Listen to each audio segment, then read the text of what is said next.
Good morning, sports fans. You're listening to 96.9 FM WHYR LP, Baton Rouge Community Radio.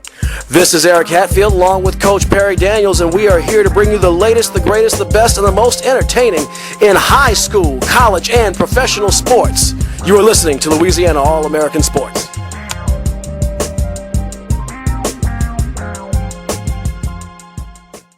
Good morning, Baton Rouge. It's a beautiful Saturday morning here in the capital city.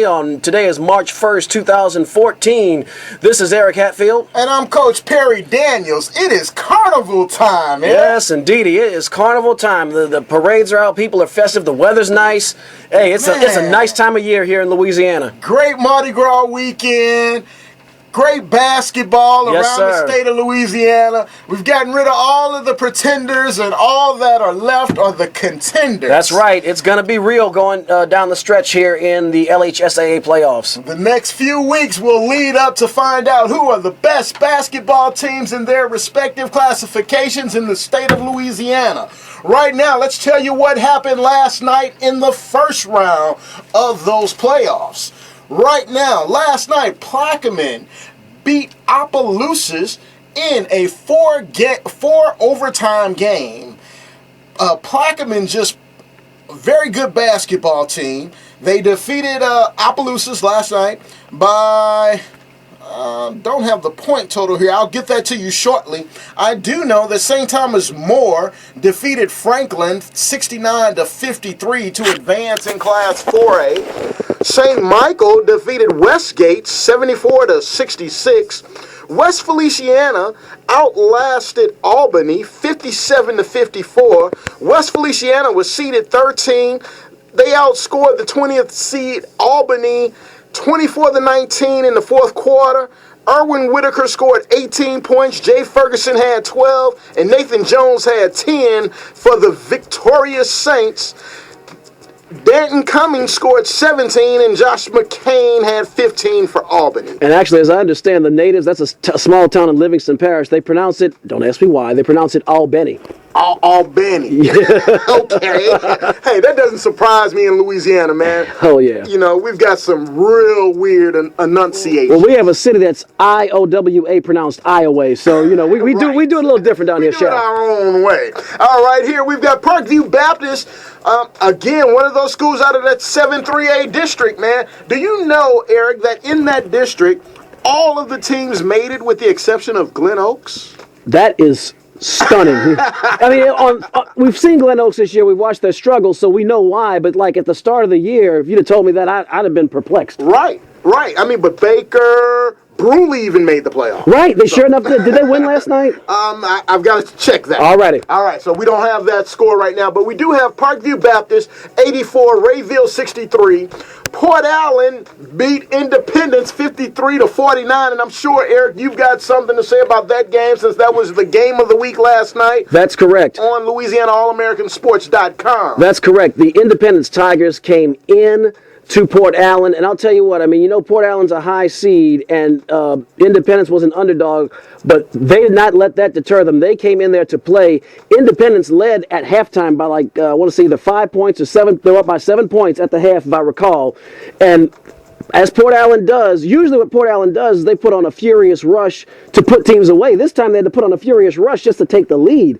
They got back into the game in the third. They really put it on in the third quarter. That was the difference in the game. Nick Parker got hot. Telson Allen, the spark plug, came in. He made a lot of hustle.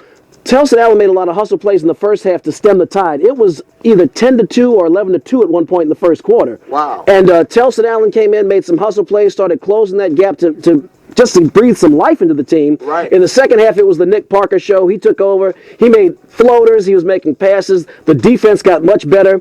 The difference in the game really was free throws down the stretch. Port Allen stretched it out in the third quarter. In the fourth quarter, they really outshot Independence at the line. Independence had 3 standouts, though.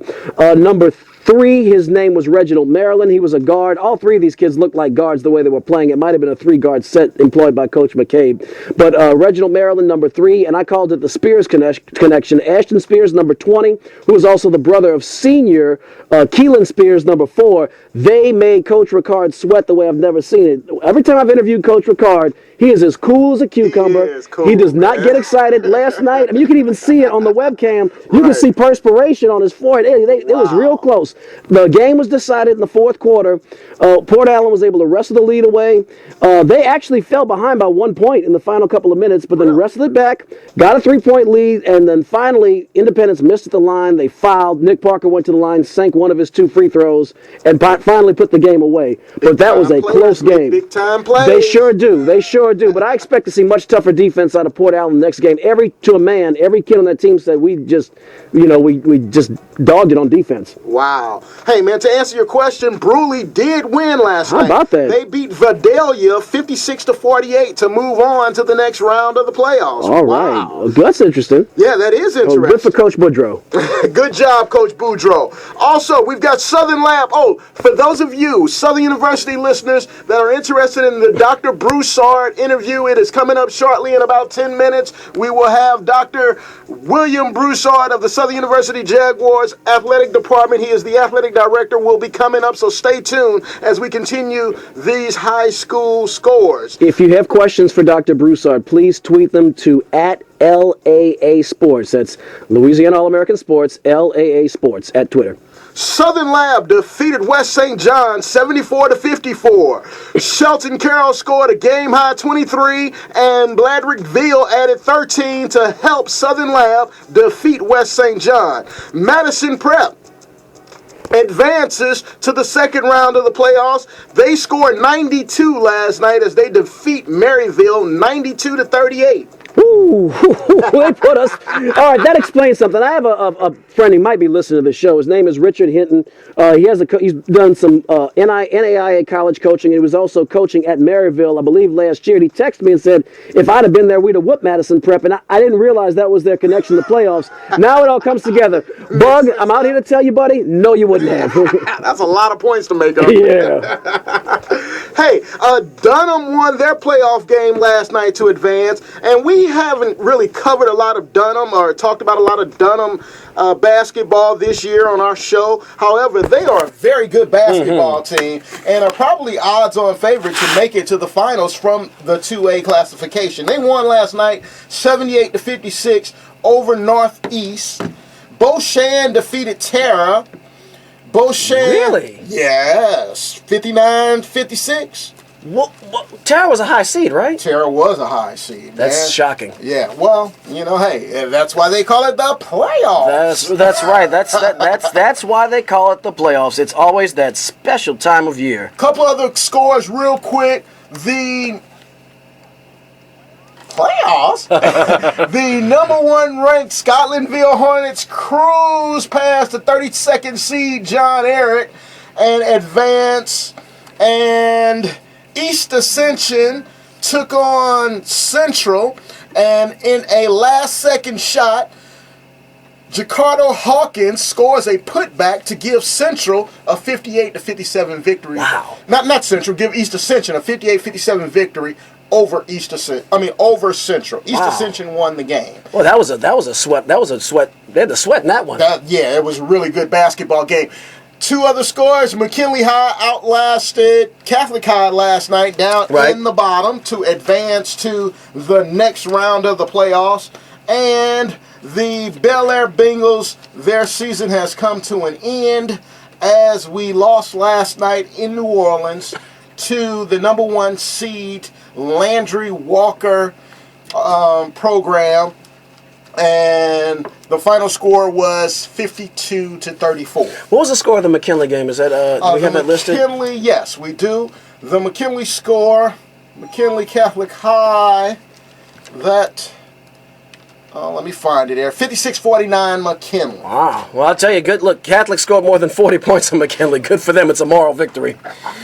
All right. So we're going to transition. We're going to take a short break and then go to the Dr. Broussard interview, and we will be back with some more college action.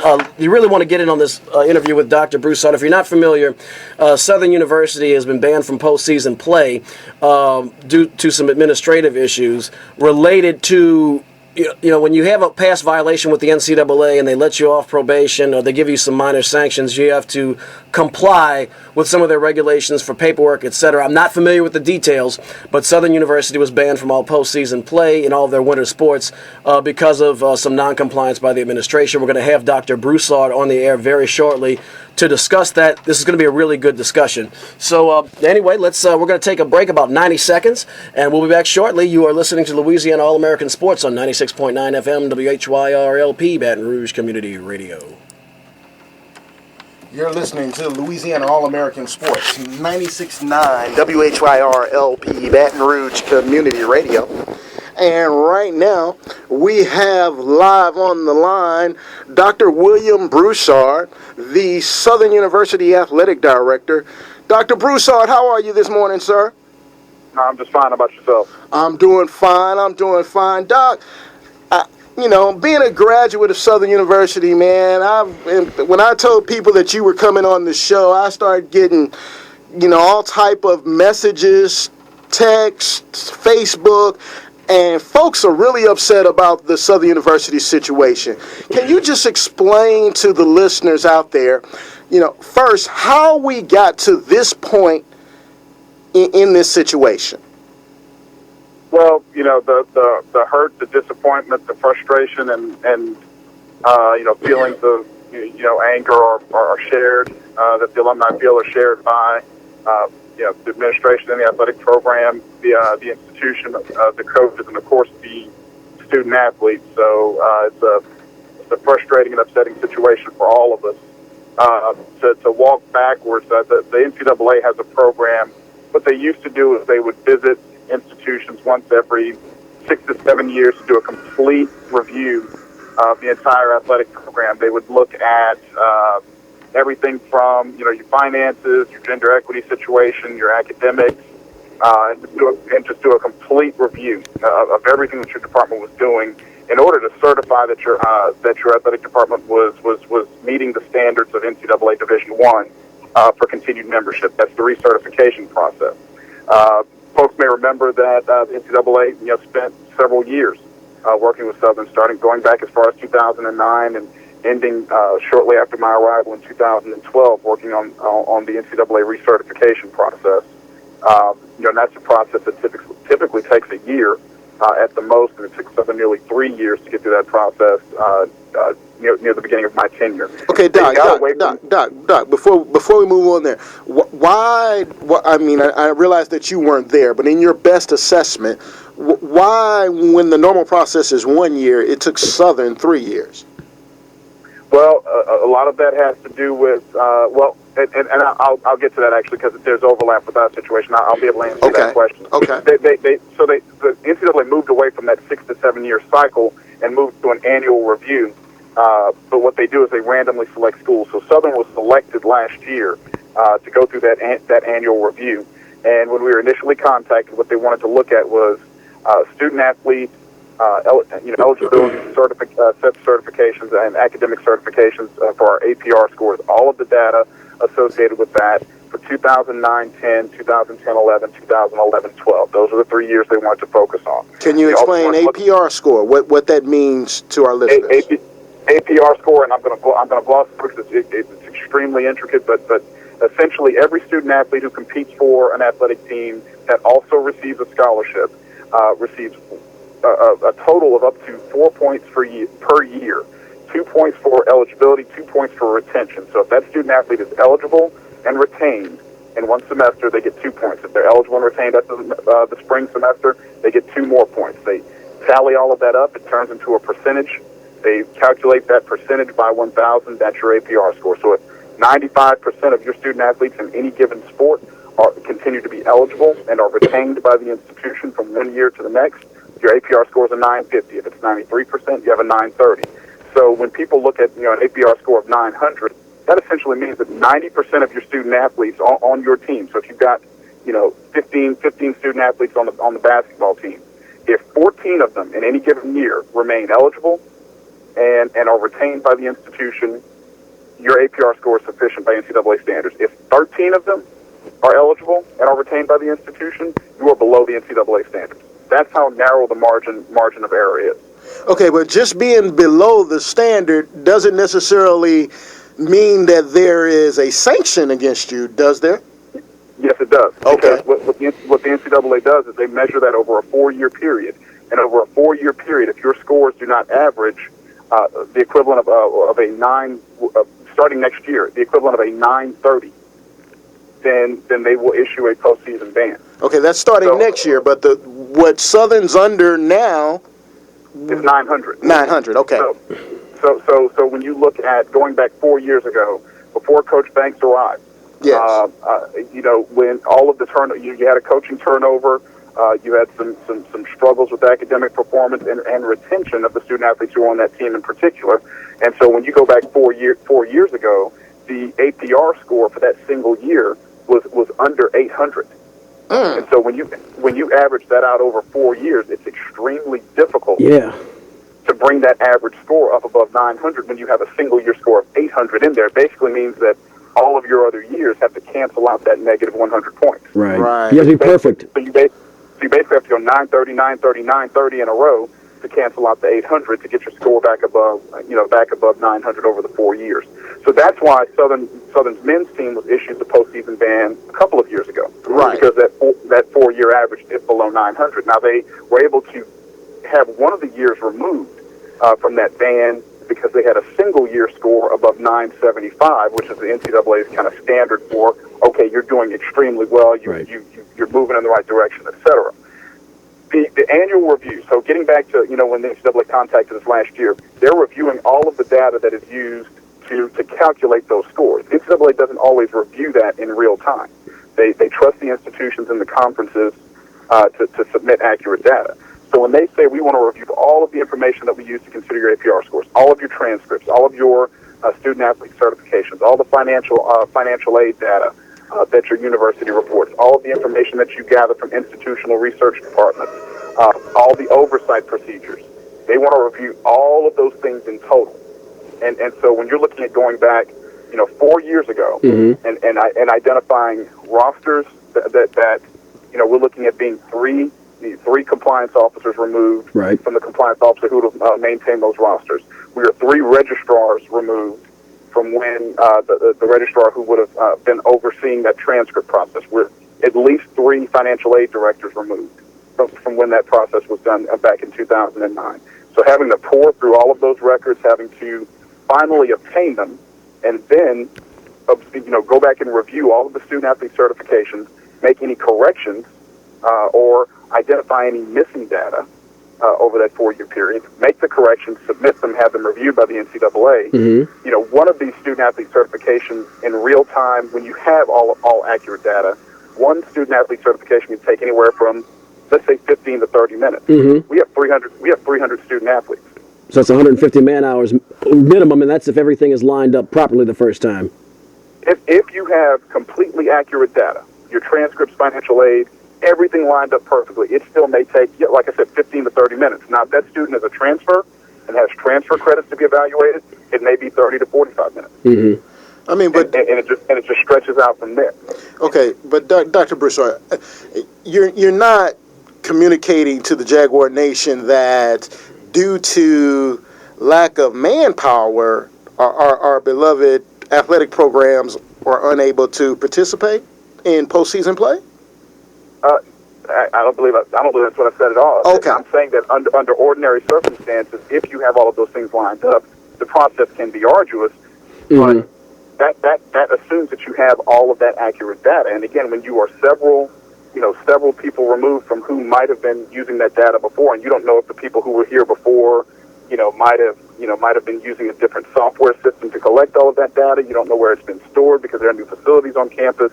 We're having to play, archivists. We're having to play, archaeologists. We're having to play curator just to identify that data so that we can perform the calculations. And not to mention that when you go back to 2009 and you think of all the turnover at the university, you think about the financial exigency, which left a lot of the departments on campus understaffed and under-resourced, and a lot of individuals on campus who are trying to help with that process under-trained.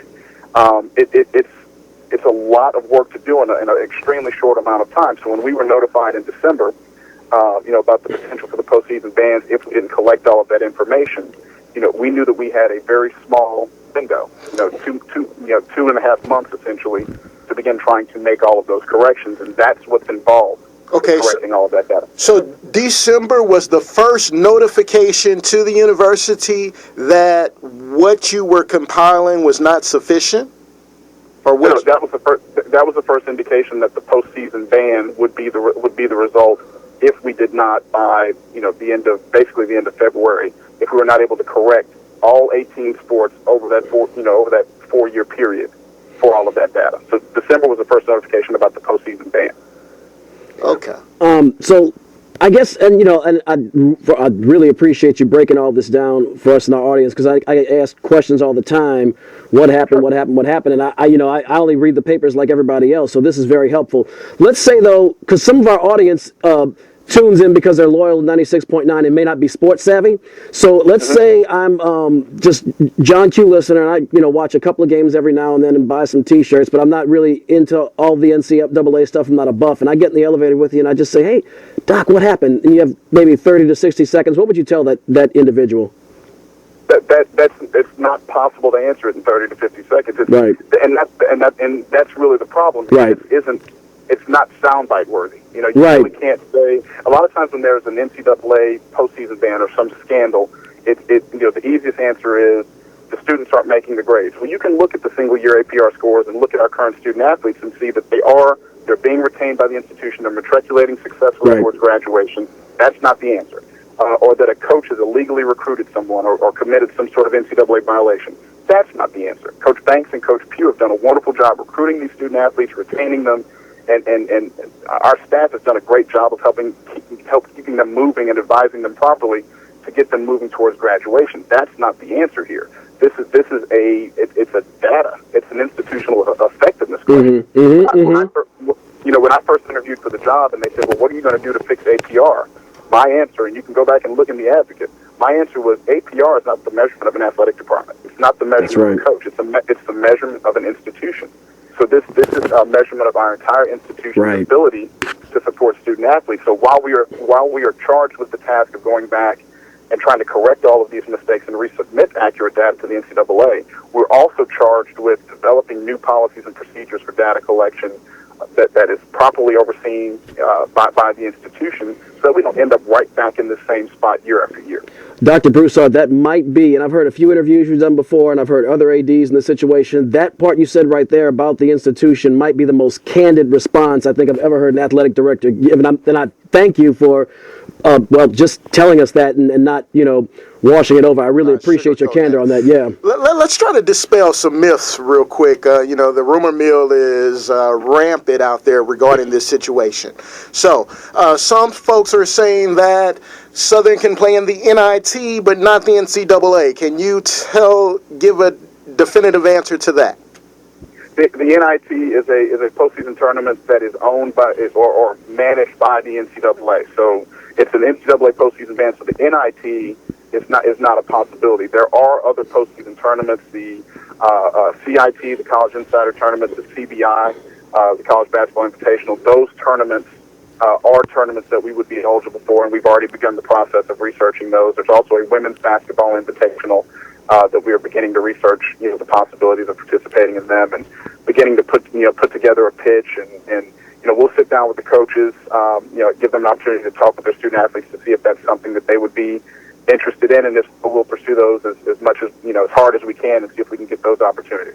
Will our Southern University Jaguar men and women's program participate in the upcoming SWAC tournament? We did receive official notification this morning that the conference has overturned its postseason ban policy, or the extension of that postseason ban policy based on NCAA bans. The conference and the Council of Presidents, I'm appreciative of them. They are beginning to recognize that the APR standards, as currently expressed by the NCAA, create a unique set of challenges for low-resource institutions, and they believe it's overly punitive to extend that ban to postseason tournaments at the SWAC. So we are eligible to participate. This was effective immediately regarding their vote. You may have noticed that our men's and women's track teams participated in the SWAC championships last weekend. So it was effective immediately regarding their vote, but we received the official notification of the conference this morning that the 2 basketball teams would be eligible because there was an additional process of going to the NCAA basketball selection committee to get the way that the conference determines its automatic qualifier. They had to revise that statute based on inviting all teams to participate. So if our Jaguars go to Houston, win the tournament, both men's and women's, the runner-up from those the teams that they play in the championship game will qualify for the NCAA tournaments? The way that the new AQ is written, the winner of the tournament is the automatic qualifier unless the winner of the tournament is not eligible. If that team is not eligible, they go to the regular season record. So if the team that wins the regular season is eligible for the tournament, they would automatically be named.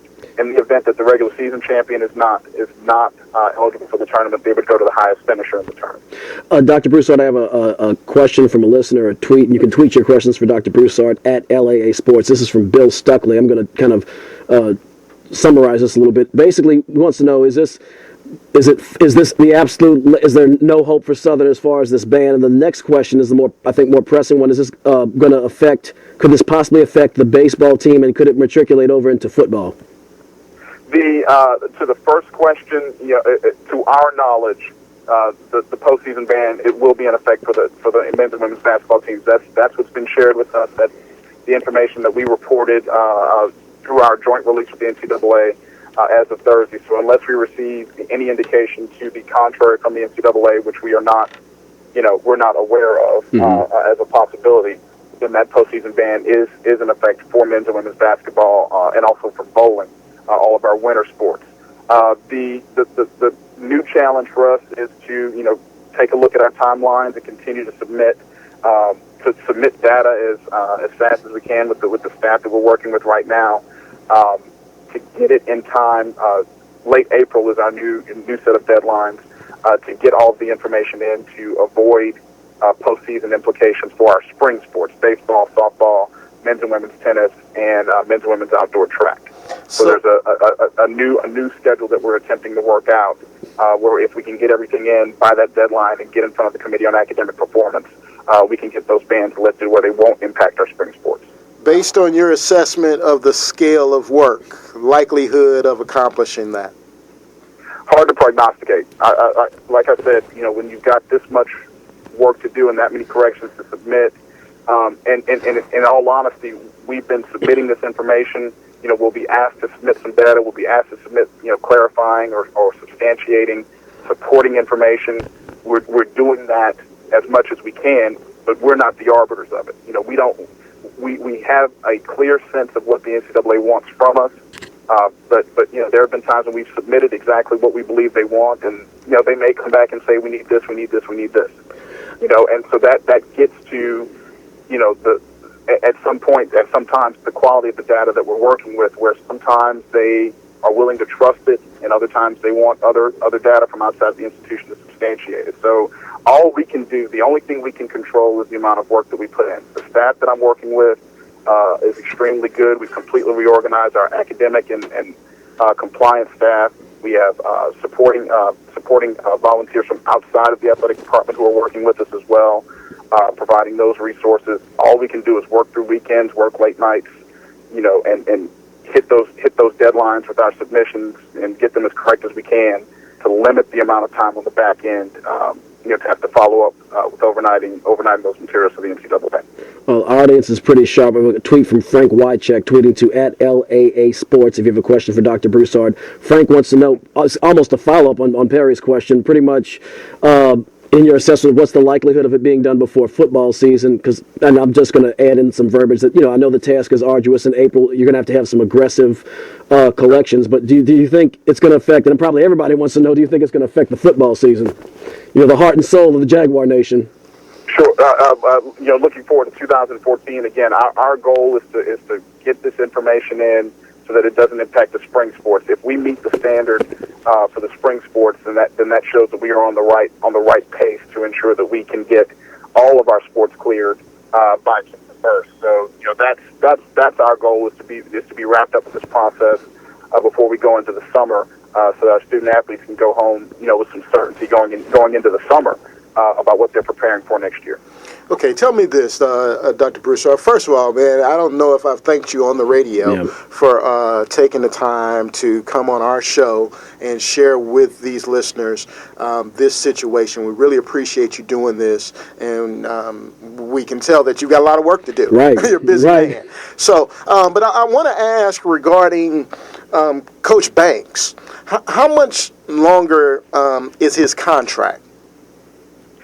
Coach Banks, we worked out. We re-signed him last year to a 5-year contract. Awesome. So this is the first year of that 5-year contract. Oh, okay, good. Okay, because he and Coach Pugh, they're saying all the right things on the television and in the newspaper, but you can just kind of see the frustration on Coach Banks' face, particularly, and he's done a phenomenal job, and we would really hate to lose that coach based on, as you put it, an institutional problem. So we hope that he stays around and continues moving forward. The Southern University Athletic Program has done a fantastic job this year. You had a chance to pull off the trifecta, and we were rooting for you. You won the football SWAC championship. We thought you were going to win the basketball SWAC championship, and the baseball's always in contention. So we're kind of upset about dropping the ball there. No pun intended. No pun intended. But, Doc, what would you say, as we let you go, what would you say to the Jaguar Nation and them keeping the faith in believing in what's going on up on the bluff? Well, to get back to your earlier point, our men's basketball team has already clinched the regular season championship and still has an opportunity to be the tournament champion. So that goal that you're talking about, that mythical triple crown, is still in play for us, and that's what's going to continue to motivate our student athletes. Coach Pugh and Coach Banks, people think that if you think that this is the first thing that's gone wrong for this team, the first hurdle they've overcome, first challenge that they've been met with this year, you have no idea, and they continue to find ways to motivate these young folks. I'm extremely proud of how these student athletes and coaches continue to represent the program, continue to be great ambassadors of the institution, continue to compete for glory and honor for Southern University. That's what it's all about, and competing for one another and controlling what they can control. I know they're hurt. I know they're disappointed. We've expressed those feelings to one another, but those goals are still in play. The only thing that we've lost is the opportunity to go to NCAAs, but competing for those championships are still a goal. Beyond that, what to tell fans? These student athletes and coaches still deserve your support. Southern University still deserves your support. I'm not a guy that's going to play the blame game. People keep looking to me for a convenient scapegoat. Whose fault was it? Who dropped the ball? Who made the mistakes? There's not enough time for me to engage in that. Sure. And it's not productive for me to engage in that. The staff that I have with right now, I've got to continue encouraging them, inspiring them, and assisting them to help us meet these deadlines. So any support that you can provide. Folks have come around and said, I don't know a thing about an eligibility certification. I don't know a thing about a transcript, but if y'all are hungry, we can go grab a meal for you. We'll pray for you in church. We'll pat you on the back when we see you.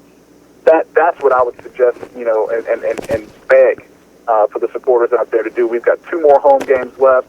You're going to have an opportunity to see our men's team, which is already triumphant, already the regular season champions, play again next Thursday and next Saturday at home. They have to win. They have to win one more game, right? Or Alabama State lose one before they're the regular season champs, right?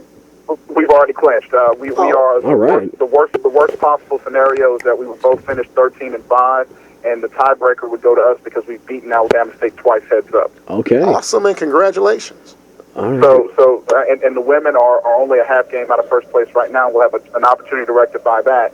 And a heads-up competition with the team we're a half game behind, next Saturday. So, come out and support us at home.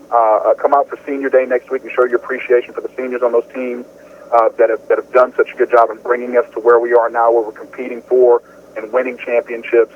And if you're making plans on going down to Houston and you're a little disheartened because we're not playing for the opportunity to go to the big dance, keep in mind that Southern University still needs your support. Roman Banks, Sandy Pugh, and those student athletes still need your support. If you're planning on making the trip, we still want you down there showing your support for them in person and helping us to bring home that tournament championship as well. Awesome. Dr. Broussard, I cannot thank you enough for taking time out of your busy day to talk with us. I know this is not always the most pleasant or comfortable subject in the world, but we really appreciate your time and, more importantly, your candor. I think you've cleared up a lot for a lot of listeners and a lot of Jaguar faithful out there. And on behalf of Perry and myself, thank you so much for joining us on Louisiana All-American Sports this morning. Doc, Thank y'all for having me. Really appreciate it. Doc, you're welcome on the Louisiana All-American Sports Radio Show anytime you like. That's right. Yeah, anytime you guys extend the opportunity and I'm able to visit with you, I'm more than happy to do so. Thank you very much, sir. You have a wonderful day. You too. All right. That was Dr. William Broussard, Southern University athletic director. You'll be able to hear the interview in its entirety again on YouTube as we'll upload it over the weekend. Great interview. Thank you so much, Dr. Broussard. We're going to take a short break. We'll be back in about 90 seconds. Yeah, I think it's Memphis and Louisville. All right. We'll go ahead and jump to I Told You So. We can wrap this up. Do it. Oh, go ahead. I can keep looking for this. Don't believe the hype. Whatever you hear, don't believe the hype. I think it's a perfect follow-up for our interviews. You got the straight dope from Dr. Broussard. So don't believe the hype. Listen to what that man said. And so if you don't listen to what he said, well, we told you so. And as we do every week, we're going to get to the part where we said, I told you so. And you can tell us, I told you so. 343-9927, area code 225-343-9927 if you would like to get in on the conversation. Here's our usual weekly segment of I Told You So. I told you. What did I tell you? Okay. Didn't I tell you? 'Cause I... Let's try that one more time. As cables and buttons aren't always my strong suit. Let's try that one more again with I Told You So. I told you. What did I tell you? Didn't I tell you? 'Cause I told you. And when did I tell you? A long time ago. And what did I say will happen when I told you? Exactly what just happened. You know, and so that's something LSU has to work on. So now they go to Kentucky today to probably, the second best team in the SEC, I would say, after Florida, at Rupp Arena.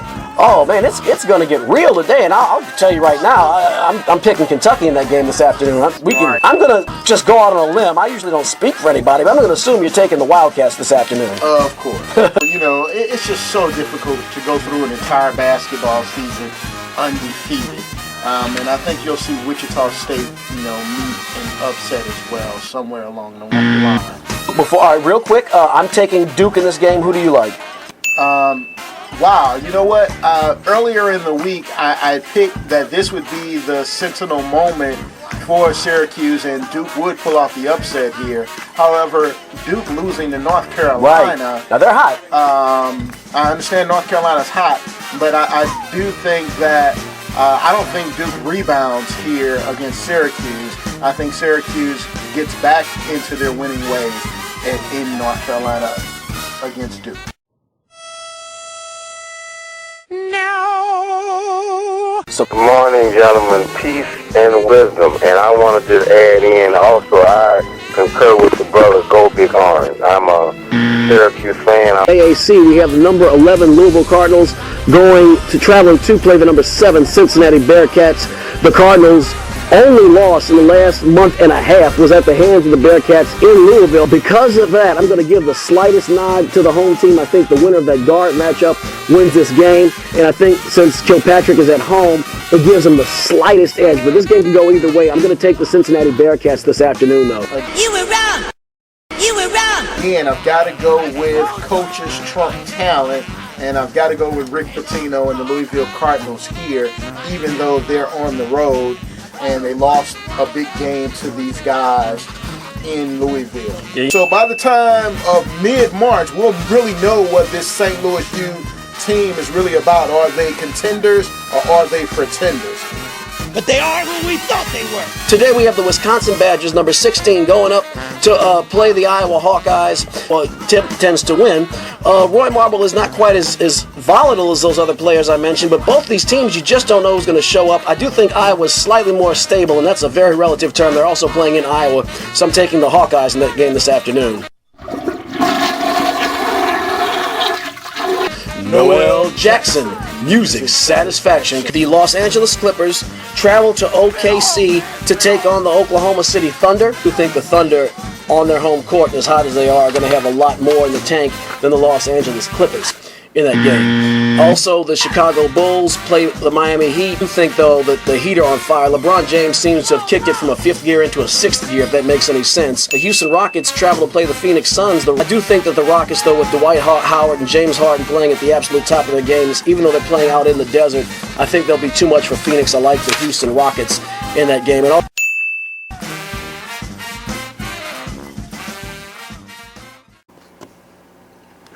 yes, sir. It's March, and basketball is in the air, and basketballs are in the air. So, it is Saturday afternoon, and you know what time that is when Saturday afternoon rolls around in the month of March. That's always associated with one thing. Yes, sir. It's March, and basketball is in the air, and basketballs are in the air.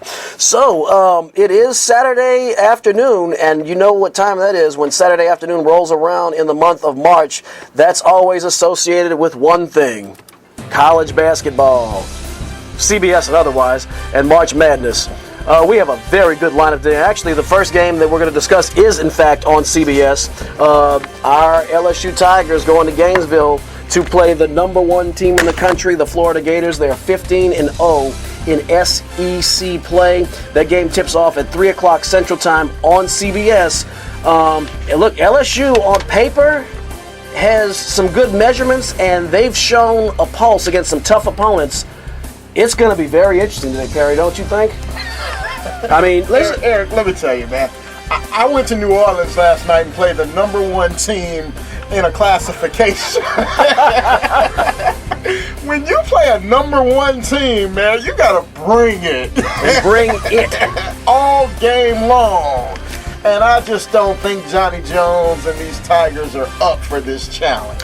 This is what I think. Even the ESPN guys were saying if there's ever a trap game on Florida's schedule, this one is it. What Florida does well is defense. They have the number one defense in the country, 56 points per game, something outlandishly low like that. They don't score a lot of points, and LSU does score a lot of points. And they're not the toughest rebounding team. They're a scheme defensive team, so they don't beat you up physically. They're kind of like, I hate to keep going back to the McKinley, but they lock you out of the perimeter and make you take low percentage shots. Right. Their leading scorer is Casey Prather, and he's only averaging 15 a game. Then after that, you have Scotty Wilbekin, and he's averaging 14 a game, and it gets real skinny beyond that.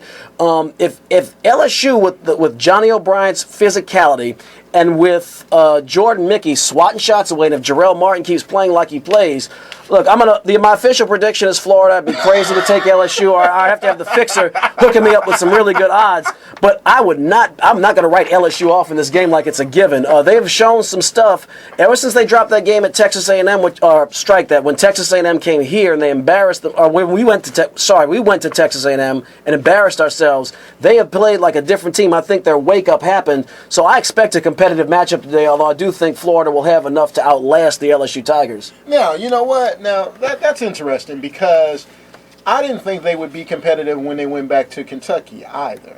And they were extremely competitive. They should have won. A foul shot, they win in regulation. Coulda, woulda, shoulda, but I'm just saying, they make those 2 foul shots, Kentucky can't tie the score. Right. So I was originally thinking, 20, 25-point blowout here. However, they may keep it close, Eric. They may. It may be 12 to 15 points. Could be. But this Florida team, defense. Yeah. And again, I've expressed on this show how I feel about Billy Donovan, right, and what Great he coach. does. So, I'm Florida all the way here. Oh yeah. Now, keys to the game for LSU. If they can get successful penetration, and if they can get hot from the outside, then they will have a chance, because Florida is not a volume scoring team. If they commit silly fouls early, if they are forced into low percentage shots, if they turn it over, they're going to be gator bait. So we'll see how that turns out. We'd like to remind you that in about 12 minutes we have coming up on 96.9 FM WHYR, Baton Rouge Community Radio, we have Noel Jackson, Music Satisfaction, coming up very, very shortly on this station. So Florida LSU, that's going to be very interesting to watch. I want to see how that works out. Jordan Mickey, he's averaging 3 blocks a game. I think he's going to have the most blocks of any LSU player since Shaquille O'Neal, is my understanding of the record he's on the verge of setting or approaching. So that should be good to watch. So that'll be on CBS. We also have some action in the American Athletic Conference, which is for football, but really good to watch for basketball. We have the Louisville Cardinals facing the Memphis Tigers. Now, look, Memphis they've shown some flashes. They have. They've shown some flashes of being really good at times, and then they've kind of their defense sucks. There's just no other way to put it. They're the antithesis of Florida. Their job is scoring, and that's where Louisville can beat you because Louisville plays good team defense. They're 20th in the nation. They're only giving up 62 points a game, and they can get those rebounds. They're vicious on the offensive end, and their tall guys, even though they don't have Shane Bohannon on the team anymore, their big guys can get really physical and just rip that ball. I mean, I hope I pronounce this right. Montrezl Harrell has stepped his game up since the loss of Shane Bohannon to the marijuana-related dismissal from the team, and it looks like Louisville hasn't missed a step. So I like Louisville in this game today, but again, they can't let Memphis get hot. You're absolutely right. The guard for Louisville, Russ Smith. Russ Smith stepped up against the Cincinnati He sure Bearcats did. and won the game. I think he's ready to put the burden of being a Louisville Cardinal on his shoulders Finally. and take this team to the Final Four. So I'm all the way in on Louisville here. I agree. I think, and you've been seeing comments in the press from Coach Pitino, nuanced, but saying that he wants Russ Smith to step up. I mean, and you've heard commentators say the same thing. And I think in these last few games, this senior has really lifted his game up. He knows this is his team, his time. He has a chance to win a second straight championship. This is his time. It's his one shining moment. You're starting to see that out of Russ Smith, and we definitely saw that last week against the Bearcats. So I've got Louisville, and I'm assuming you have Louisville also? Of course. All righty. So now the game of the day, quite frankly, is, did we find out where this game was located? Shame on me for not doing my research. Yes. But Virginia and Syracuse, is that at the Carrier Dome? It is in the Carrier Dome. Okay, well then I'm definitely taking Syracuse in that game. Number 12 Virginia travels to number 4 Syracuse. Look, the Syracuse Orange have been, the media just loves to do this Johnny Come Lately business. Oh, the Orange are in trouble. They're going to lose the number 1 seed. Look, boys and girls, silly mortals. Hold on, wait. I'm incorrect. It is in Virginia. It's okay. I'm still taking Syracuse, but not as confidently as I did just 30 seconds ago. Yes. But, look, they say, is Syracuse falling apart? Listen up. Listen to your Uncle Eric for a second, boys and girls, all right? Uncle Eric. They dropped a game to a horrific Boston College team, clearly looking ahead to Duke. I mean, we know who's the better of those two teams. Boston College is abysmal. They caught, to use a little street slang, they caught Syracuse slipping, okay? Duke and Syracuse, that was a game for the ages. And even if you're not a big sports fan, Jim Boeheim losing his mind at the end of that game when Rodney Hood took that charge from C.J. Fair.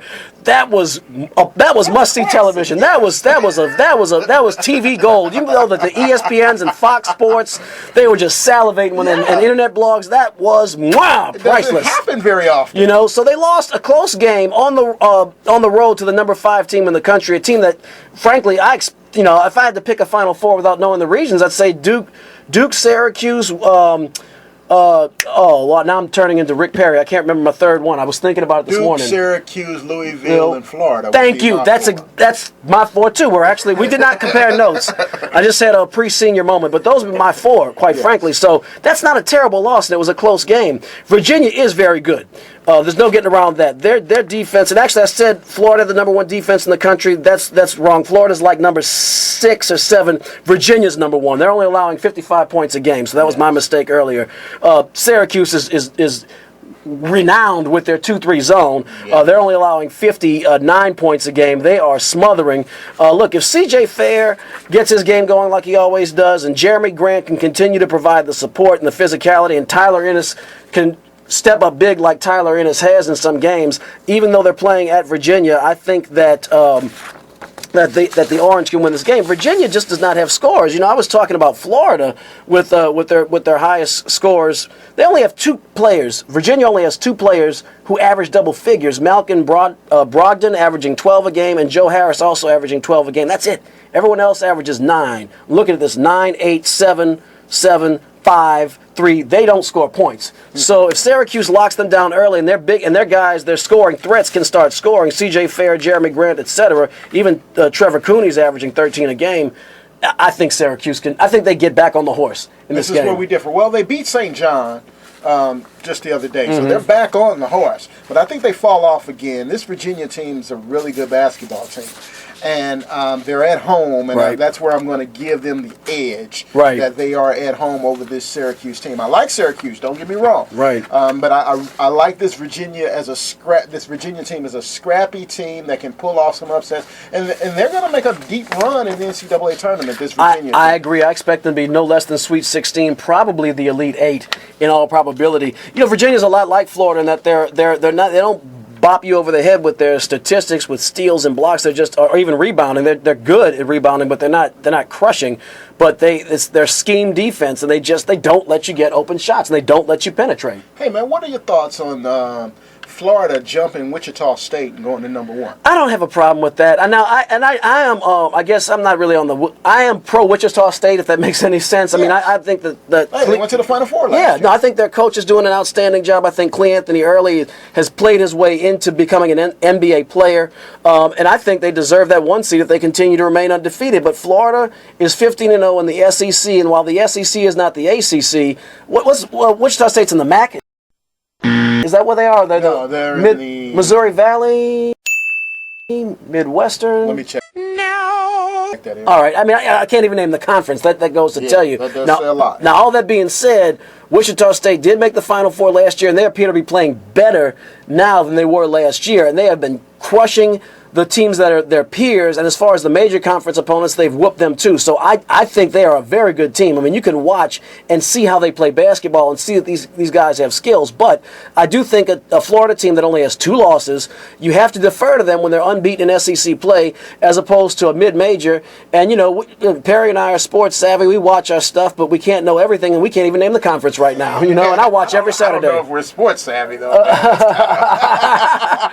Shoot. So, anyway, so, you know, I think that Wichita, I'm fine with. I'm comfortable with that. And you know what? Wichita State, if they continue to win, they're going to get the #1 seed. I cannot see anyone in their right mind.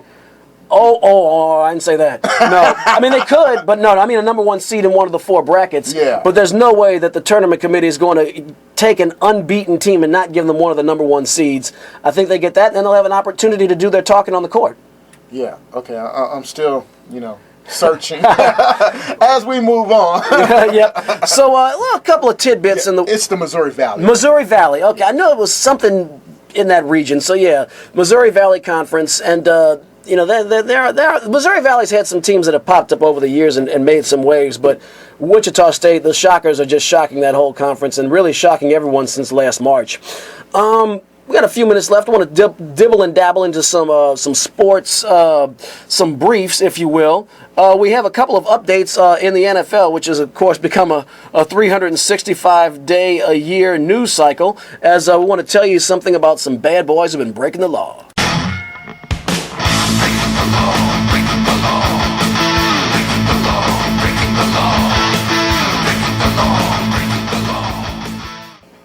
Yeah, we got some bad boys. Well, Richie Incognito, formerly of the Miami Dolphins, technically wasn't breaking the law. He was questioned by police after he bashed his $300,000 Ferrari with a baseball bat. Later, a local reporter came by his home, and it was funny. If you ever see the clip on YouTube, you know how if you have a dog, and he's a big dog, but he's a big, all he does is lick you. You're like, oh, come on in. He doesn't hurt. He doesn't bite. Richie Incognito tells the reporter, she's like, I'm sorry to disturb you. You know reporters don't apologize for anything. She's like, sorry to disturb you, all mousy. And Richie's like, oh, come on now. You can come on the property. You're safe. Like, it was almost like he's trying to reassure that he's not going to go cuckoo on him. So Richie Incognito checked himself into a psychiatric facility. And look, Richie Incognito's reputation preceded himself among NFL fans long before this whole Bullygate fiasco with Jonathan Martin. He's been consistently voted one of the dirtiest players in the league in player surveys, yada, yada. Talked about the Antonio Smith situation where Antonio Smith swung a helmet at Richie Incognito for poking his fingers in his eyes. This was before Jonathan Martin. I mean, this is a bad dude. So I think the first step when you have a problem is admitting you have help. And he said that this whole situation, he's tried to act the tough guy, but he said it's really gotten to him, and he's been very depressed. And look, if you're getting help, good for you, because he has serious anger issues, and that's the first step, and he did it voluntarily, so I will commend him for that.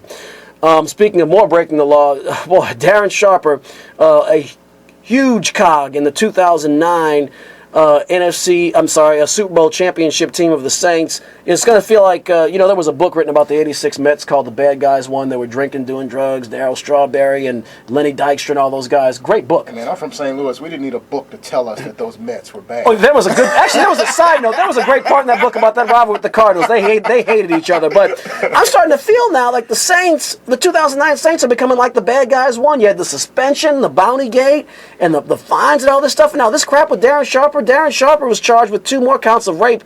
I believe he turned himself in, or is going to turn himself in New Orleans on a couple of charges. Same things. He allegedly drugged some cocktails. He's also being investigated in Nevada and Arizona, and there's also one other state I forget. Man, seems like all we got to do is go back and check the Saints road schedule that year. Right, right, exactly. Let's see. Okay, so you went to Atlanta, check. Let's check him out there. You went to North Carolina. Oh, let's check him out there. There. My goodness, Tampa Bay was all senior citizens. He probably didn't do that there. Right. But oh man, that's a bad situation. It really is, and I just I'd like to say I hope it's not true, but 50 Frenchmen can't be wrong, and that evidence is piling up quickly. Yeah. So, as we're coming to the end of our show, and as we always say around this time, ADT, JNS, love you. And like I always say, have a good afternoon.